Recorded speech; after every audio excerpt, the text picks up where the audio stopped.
Yun. So may supply siya na 75 volts.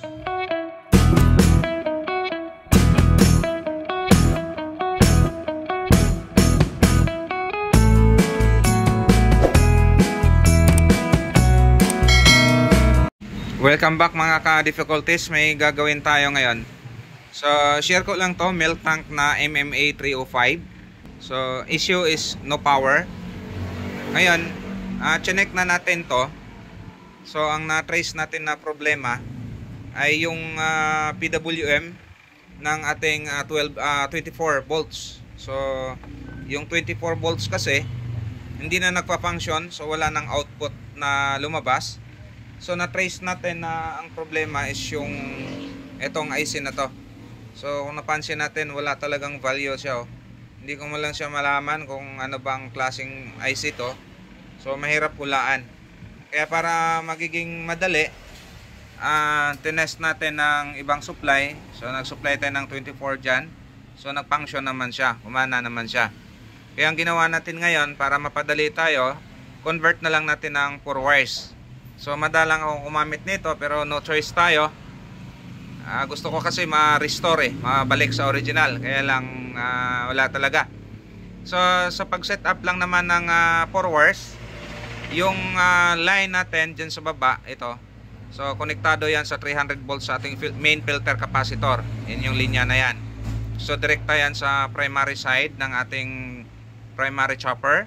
And then yung kulay pula na yan, na yung nakatap natin, yun yung negative side ng ating filter. So hindi naman pwedeng irekta natin yung negative na yan papuntang filter dahil low resistance yan. Kailangan kasi nating ipulso ang ilabas dyan. Kaya dadaan ngayon yung negative natin papunta doon sa ating 4 wires module. And then yung out niya, yung pula, patawid papuntang transformer para makumpleto yung circuit. Pagdating naman sa output, yung ating yellow, konektado ngayon yan sa ating rectifier sa secondary na. So connect lang yan ng positive side ng ating filter capacitor sa secondary. And then yung kulay blue, konektado naman yan doon sa ating negative side. So ngayon, ang gagawin natin, dahil nakaset up na yan, at sigurado ako na buo to, walang problema sa IGBT sa output or sa ating rectifier output diodes dyan, okay yan. So ang issue lang yung 24 volts lang talaga. So ang gagawin natin, papaandarin ko to. So nakaset up na yan. Check natin kung ilan yung voltahe. So gamit tayo ng analog, no? So nakasaksak na yan. Testing ko na yan kanina. Kaya lang, ulitin natin. Hindi ko pa na-set up yung output voltage yan kung ilan. So ayun, umandar siya. Kaya lang ang ating output voltage is only 14 volts. So nagkaroon na siya ng supply, pero ayan, gumana na yung harap. Gumana na rin yung fan. Kaya lang masyadong mahina yan. Hindi saktong 24. So maaaring malfunction ang ating circuit, buong circuit niya dahil kulang sa voltahe. So adjust lang natin, no? Pataasin natin yung supply. So gawin natin 24. Ayun. Ayan, dahan-dahang lumakas yung fan. Yun, umarurot na siya. 21, 22, 23, 24. Ayan. Okay.